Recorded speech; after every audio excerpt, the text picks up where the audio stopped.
Estamos de volta, Fã de Esportes, e na tela para você agora os melhores momentos entre Palmeiras e Cruzeiro. O jogo terminou em 2-0 para o Palmeiras. O time já entrou em campo pressionado, talvez por conta também do Cruzeiro, mas muito por conta também da vitória, tanto de Flamengo quanto de Botafogo nos jogos que aconteceram antes desta partida. Tá aí na tela, Mari, os melhores momentos do jogo. Pois é, o Palmeiras com desfalques, né, para essa partida, sem Estevão, e perdeu também o Piquerez, que é uma baixa muito importante para esse lado esquerdo do Palmeiras. E aí o Abel escolhe por, obviamente, Vanderlan, mas lá na frente Felipe Anderson por esse lado esquerdo e o Dudu caindo mais pelo lado direito com o Flaco Lopes como a referência. E esse lado esquerdo funcionou muito bem, Nath. Bom, Felipe Anderson é acima da média, assim, dá para ver nos toques curtos, dá para ver como ele se apresenta, muita da aproximação do Vanderlan também, então um entendimento muito interessante desse lado esquerdo. E o gol sai, né, por ali com o Zé Rafael dando assistência para o Flaco Lopes. Na verdade, a primeira ótima oportunidade é a que o Flaco perde por esse lado esquerdo, com o Felipe Anderson participando. Mas depois, com o Zé Rafael, nesse lance aí do gol do Flaco Lopes, que ele consegue cortar para dentro e bater no cantinho do Cássio. E aí o Cruzeiro, ele consegue o empate exatamente nesse lance. Um lance muito interessante também, com o Lucas Silva na jogada, o gol vai ser anulado. Ele inicia a jogada, depois ele se apresenta um lado direito do Cruzeiro também muito forte, com o William por ali, Barreal participando da jogada, e aí o gol é anulado com a interferência do VAR. Para mim, lance normal, o árbitro muito perto ali, ó. O próprio Lucas Silva falou isso depois, o árbitro estava perto e entendeu que não houve falta, depois com a revisão do VAR, ele anula o gol do Cruzeiro. O segundo tempo foi um pouco diferente, o Cruzeiro com a maior parte do tempo com a bola, termina com uma posse alta, tenta algumas ações, o Palmeiras muito mais no contra-ataque, o gol sai no finzinho, o segundo gol com uma falha do Robert, jogador do Cruzeiro que tinha entrado há 6 minutos atrás, entrou aos 41, o gol saiu aos 47 por aí, e aí o Palmeiras sai com a vitória por 2-0. É um Cruzeiro que tem a terceira melhor campanha como mandante, mas a 12ª como visitante, então passa certas dificuldades quando vai jogar na casa do adversário, mas como visitante vinha de uma vitória contra o Grêmio, mas não conseguiu no Allianz Parque. Você cita algumas características individuais dos jogadores, até as ausências, né, no começo do seu comentário, em relação às ausências do Palmeiras, que, de fato, quando a gente olha para a partida, a gente vai falar da questão da arbitragem, Fã de Esportes, mas antes da gente entrar nessa questão especificamente, a gente sabe que são duas ausências do Palmeiras que são sentidas, claro, né? A gente está falando de Estevão, a gente está falando de Piquerez, são jogadores extremamente importantes para o Palmeiras. A gente fala também um pouquinho de Felipe Anderson, mas também do Dudu, que voltou a ser titular. E aí, né, relembrando que volta a ser titular numa partida contra o Cruzeiro, teve toda aquela polêmica, toda aquela situação envolvendo aí o Cruzeiro, e volta a ser titular nessa partida também, Mari. É isso, 328 dias para o Dudu voltar a ser titular depois daquela grave lesão, depois desse imbróglio com o Cruzeiro. Foi vaiado, obviamente, pela torcida visitante do Cruzeiro, mas ganhando uma oportunidade agora como titular e tendo um papel muito importante na recomposição, que era uma coisa que se cobrava do Dudu também. Fechou muito bem o lado direito. A gente põe na tela para você agora, Fã de Esportes, a classificação do Campeonato Brasileiro, já atualizada com os jogos deste sábado. Então, o Botafogo está ali com 39 pontos e 18 jogos. O Palmeiras vem na sequência com 39 pontos, 18 jogos, o Botafogo, 36 para o Palmeiras com 18 jogos também. E aí o Flamengo, que atuou hoje também com 34 pontos e 17 jogos. Seguido de São Paulo, Bahia, Cruzeiro, Fortaleza, Atlético Paranaense, Vasco e Red Bull Bragantino. A gente vira a página para mostrar o restante da classificação com Atlético Mineiro, Juventude, Internacional, Criciúma, Cuiabá, Vitória. Aí na parte da zona de rebaixamento a gente tem Corinthians, Grêmio, Atlético Goianiense e Fluminense. Lembrando que as outras partidas acontecem amanhã. Elton, quero saber também a sua opinião em relação a essa partida entre Palmeiras e Cruzeiro. Quero saber o que você achou das duas equipes em campo. Bom, eu acho que a opção do Abel Ferreira pelos dois pontas, né, o Dudu e o Felipe Anderson, mudou a característica do time, né? Porque a gente está falando de uma equipe que tem dois caras que começam normalmente como titulares e são mais verticais. Caso de um lado você tem o Estevão, que é um jogador de atacar a profundidade, do outro lado o Rony também, que é sempre um atacante de fazer diagonal e entrar na área. e você tem o Dudu, que constrói por um lado, o Felipe Anderson, que é um meia construtor, que joga pelo lado do campo. Então você, não que freie o time, né? Você tira um pouco essa verticalidade, principalmente do meio para frente, compensada com os laterais participando um pouco mais, né? O Mike acabou saindo no primeiro tempo ainda, sentiu uma lesão na virilha, né? E aí fica a preocupação do Abel Ferreira também, que tem perdido alguns jogadores importantes por lesão nesses últimos jogos. E o Vanderlan, que foi escolhido para jogar do lado esquerdo também com muita liberdade para atacar ali por aquele lado. E o Zé Rafael funcionando muito bem, né? Dando esse equilíbrio, principalmente por ali. Foram 2 triângulos, digamos assim, pelos lados, né? Aníbal Moreno, Dudu e o Mike por um lado, o Vanderlan, o Zé Rafael e o Felipe Anderson por outro, o Rafael Veiga flutuando ali por dentro. Acabou sendo, de uma certa forma, mesmo perdendo essa verticalidade, um Palmeiras bem equilibrado, até para enfrentar um Cruzeiro que tem essa característica também, né, de transição rápida.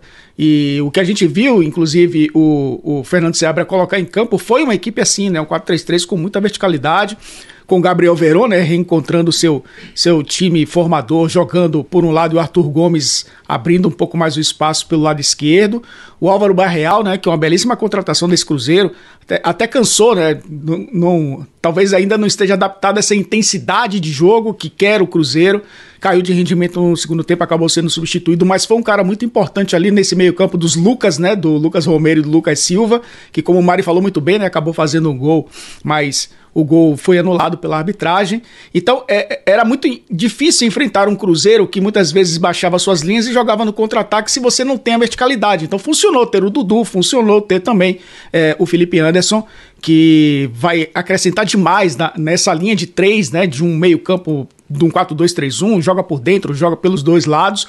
O Dudu, que a gente viu muito jogar pelo lado esquerdo também, nessa equipe do Palmeiras jogando pelo lado direito, o Abel vai encontrar alternativas mesmo perdendo alguns jogadores. Acabou sendo o Palmeiras equilibrado, o Palmeiras do Flaco Lopes, eu vi, Natasha, que o Flaco vai perder esse apelido, porque Flaco é magro em espanhol, né? Ele já ganhou 6 quilos só de massa muscular, já tá mais forte, então vai virar o José Lopes novamente. Mas é um cara que tem sido importante, né, nesse ataque, jogando como referência, acabou fazendo um belo gol, como o Mari falou muito bem, perdeu um gol no início, mas acabou fazendo um belo gol. Palmeiras equilibrado contra um Cruzeiro que sabe o seu campeonato. O Cruzeiro, nesse momento, em zona de classificação para Libertadores, perdeu para o São Paulo, perdeu para o Bahia, perdeu para o Flamengo, perdeu para o Palmeiras. Ganhou do Botafogo lá na primeira rodada, mas perdeu de 4 dos 5 primeiros colocados. É um time ainda em processo de reconstrução. Então sabe o seu campeonato, mas mesmo assim vendeu o cara a derrota fora de casa. Olha só, Fã de Esportes, a gente coloca na tela agora para você as estatísticas da partida. A Mari falou um pouquinho em relação ao Cruzeiro, principalmente no segundo tempo, mas a gente mostra para você de casa como os números mostram como foi esse jogo. Tá aí, ó. Em posse de bola, o Cruzeiro fica à frente, e aí, quando a gente olha mesmo para as estatísticas do jogo no segundo tempo, isso é bem impressionante, porque é quando o Cruzeiro fica bem à frente mesmo do Palmeiras em relação à posse de bola. Em finalizações, o Palmeiras finalizou mais, foram 15-8 contra o Cruzeiro. Finalizações certas também, o Palmeiras fica na frente, 5-2. Fica na frente também em grandes chances, 3-1. E recuperações altas, 16-3 para o Palmeiras. Escanteios, 6-4 também para o Palmeiras. Fica na frente apenas em posse de bola esse Cruzeiro, Mari, que, como o Elton falou, atuou bem na partida. O Cruzeiro vendeu caro a derrota, mas o Palmeiras foi eficiente mesmo com as suas ausências, mesmo não tendo talvez esse jogo tão vertical como o Elton citou também. E aí tem essa questão também do Cruzeiro precisar melhorar, né, as suas partidas, principalmente com aqueles que estão dentro ali da classificação, né, no G4, que foi onde perdeu pontos na maioria dos seus jogos, tirando ali o Botafogo, como o Elton também lembrou. Perfeito. E a maior parte desses jogos também jogando como visitante, né? Aquilo que a gente falou tá muito associado também à melhoria do Cruzeiro como visitante. Contra o São Paulo já tinha vendido muito caro a derrota, foi um bom jogo do Cruzeiro. O Cruzeiro é um time que compete muito. Então, assim, eu acho que o trabalho do Seabra, ele se baseia muito nisso. É um time que compete, é um meio de campo muito forte. E aí tem o Matheus Pereira como o grande cara dessa equipe, né? Não fez o seu melhor jogo hoje, mas mesmo assim é um jogador que se apresenta muito para a partida. Ele desequilibra. É o cara pensante desse Cruzeiro. E o Elton citou o Barreal, que também é muito interessante o crescimento dele com os jogos do Cruzeiro, que tem apoiado muito por esse lado esquerdo, que ele busca também a linha de fundo para cruzamentos, que ele se apresenta também dentro da área. Então o Cruzeiro ele tem algumas alternativas que são bem interessantes. Fez um mercado recheado de nomes muito interessantes, em que o Seabra ele pode, aos poucos, ir lançando essas peças, porque o que ele já tinha já estava muito bem estabelecido. Então a gente vê nos números que fica com a posse, mas enfrentou o Palmeiras que precisava do resultado para não se afastar tanto dessa zona, né? Dessa liderança, na verdade. São 7 jogos seguidos de vitórias do Palmeiras dentro de casa. É um time muito forte jogando no Allianz. Com certeza. E olha só, quem estava acompanhando de pertinho essa partida foi Vinícius Nicoletti, ainda está por lá, está no Allianz Parque, para coletar ali as nossas sonoras, conversar com os jogadores, mas ele chega agora aqui no Sport Center para trazer todas as informações para a gente. Nicoletti, seja muito bem-vindo, boa noite para você. E aí, Nicoletti, o que você traz para a gente de novidade, direto aí do Allianz Parque? Oi, Natasha, boa noite para você, boa noite a todos os companheiros, fãs de esportes. Estamos aqui na Zona Mista, daqui a pouco vão passar os jogadores do Palmeiras para falar dessa vitória aqui no Allianz Parque. Foi a 7ª vitória consecutiva do Palmeiras em casa, igualando o Cruzeiro, que também tem 7 vitórias em casa nesse Campeonato Brasileiro. Quebrou uma sequência de 3 vitórias consecutivas do Cruzeiro. O Cruzeiro tentava a 4ª, uma sequência que não consegue desde 2014, quando conquistou o bicampeonato brasileiro. Então era uma vitória histórica para o lado do Cruzeiro, mas o Palmeiras acabou quebrando essa sequência. Um lance aqui muito polêmico, muito discutido, foi o gol do Cruzeiro no finalzinho do primeiro tempo, né? O Palmeiras saiu na frente com o gol do Flaco Lopes e depois o Lucas Silva empatou.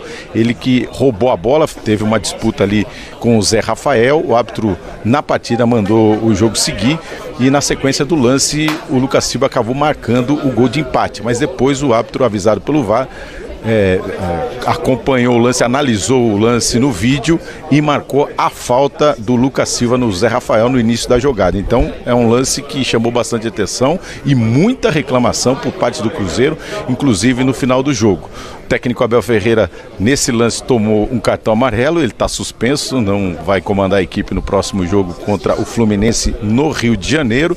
E depois, no segundo tempo, o Palmeiras confirmou essa vitória, se defendeu, fez as mudanças no time. Foi a primeira vez que escalou o Dudu como titular nessa volta, nesse retorno de contusão, também escalando o Felipe Anderson pela primeira vez como titular. Então foi um ataque diferente. O Palmeiras que já tem problemas de alguns jogadores machucados, o Estevão fica fora da equipe, torceu o tornozelo e o joelho no último jogo contra o Botafogo, fica fora da equipe pelo menos um mês, e também o Piquerez, que vai passar por uma cirurgia no menisco esquerdo, joelho esquerdo. Então vai ficar fora de 2 até 4 meses fora, só volta no finalzinho da temporada se retornar o lateral esquerdo. Então o Vanderlan com certeza vai ganhar mais oportunidades na lateral esquerda. E hoje saiu machucado o Mike. Durante o jogo teve vários jogadores que numa trombada, o Gustavo Gomes, que sentiram ali alguma pancada, mas o Mike numa disputa de bola, logo após o gol do Flaco Lopes, também saiu machucado e preocupa aí para a sequência da temporada. O Palmeiras que tem uma sequência pesada com o Flamengo nas oitavas da Copa do Brasil e depois o Botafogo também nas oitavas. Nesse meio tem clássico, tem mais um confronto com o Flamengo, tem jogo contra o Internacional fora de casa. Então é o Palmeiras que vai pensando também nessa sequência. Daqui a pouquinho então, Natasha, a gente volta aqui com a zona mista dos jogadores do Palmeiras e também do Cruzeiro, reclamando bastante do gol anulado do Lucas Silva aqui no Allianz Parque, um gol que seria o gol de empate no primeiro tempo. Natasha. Boa, Nicoletti, muito obrigada pelas informações. A gente volta com você, é só chamar por aqui. Destaques. Vamos aos destaques desta partida, porque quero que Elton Serra fale um pouquinho mais pra mim. E a gente começa com ele. Tá aí, ó, os números de Felipe Anderson contra o Cruzeiro. Elton, os minutos foram 75. Finalizações, ele teve uma, ficando em terceiro em relação ao ranking do time. Ações na área rival foram 5, ficando em primeiro. Chances criadas foram 2, ficando em primeiro também. Ações progressivas foram 9. Ele fica em segundo em relação ao restante do elenco do Palmeiras. E aí a gente coloca ali, né, claro, em vermelhinho, né, o ranking em relação ao time enquanto ele esteve em campo. Lembrando, né, que a gente falou logo aqui no começo do Sport Center que o Felipe Anderson é a estreia dele como titular de fato, né, desde o início da partida. Elton, fala pra mim um pouquinho mais sobre como foi o jogo dele, o que você achou, quero as suas impressões, por favor. Chama atenção esse número de ações da área rival, né? Porque ele teve mais ações que o Flaco Lopes, que o Rafael Veiga e que o Dudu. E mais que o Flaco Lopes é até mais impressionante, né? Porque a gente está falando de um centroavante, o cara para segurar os zagueiros. Então, o Felipe Anderson, ele teve uma estreia boa, né? Para o que se espera. Eu acho que talvez o Abel Ferreira pense no Felipe Anderson numa outra posição. Ele entra numa circunstância de lesões, né, de jogadores que acabaram saindo. Ele já tinha perdido o Endrick, aí perde o Lázaro por lesão, e aí perde também o Estevão por lesão. Tem que mexer um pouco, né, nos seus lados do campo, né, nas pontas, e coloca um jogador para fazer essa função. No primeiro tempo ele até tentou fazer essas jogadas de linha de fundo, né? Acabou tropeçando na bola, ainda se adaptando também a esse campo, né? Que vai ser algo comum para ele, um campo sintético, que é muito diferente do que ele vinha atuando ao longo da sua carreira na Europa, que não interfere em absolutamente nada no jogo dele, mas tem algumas peculiaridades que o jogador vai se acostumando, mas acabou sendo uma estreia boa. E a gente falava, né, Natasha, né, Mari, com relação a esse estilo de jogo do Palmeiras com esses dois pontas, né? Então ele aparecendo muito em diagonal para funcionar ali, jogar um pouco mais por dentro, para construir, por isso essas ações na área, né? Porque o Cruzeiro fechado são os construtores trabalhando a bola na entrada da área, por vezes entrando na área, né, para uma tabela, para abrir espaço, para finalizar, e ele sabe fazer isso muito bem. Até no segundo tempo, quando o Abel pensou em mudar um pouco essa característica, né, colocou o Maurício, colocou o Rony, deu um pouco mais de verticalidade, mostra que naturalmente o Felipe Anderson vai ser utilizado como um ponta construtor mesmo, e muitas vezes como meia construtor, jogando ali na do Veiga, jogando um pouco mais por dentro. Eu acho que ganha muito esse ataque do Palmeiras, e ele na prática mostrou isso, né? Enfrentando um adversário que tem uma defesa bem estruturada, uma defesa difícil, entrando na área para poder participar ali das jogadas de finalização, e é um jogador que vai contribui demais, principalmente nesses cenários, quando o Palmeiras enfrentar adversários mais fechados, né? Adversários que se fecham muito bem, como o Cruzeiro fez no Allianz nesse sábado. E a gente volta lá para o Allianz Parque, Fã de Esportes, porque Fernando Seabra já está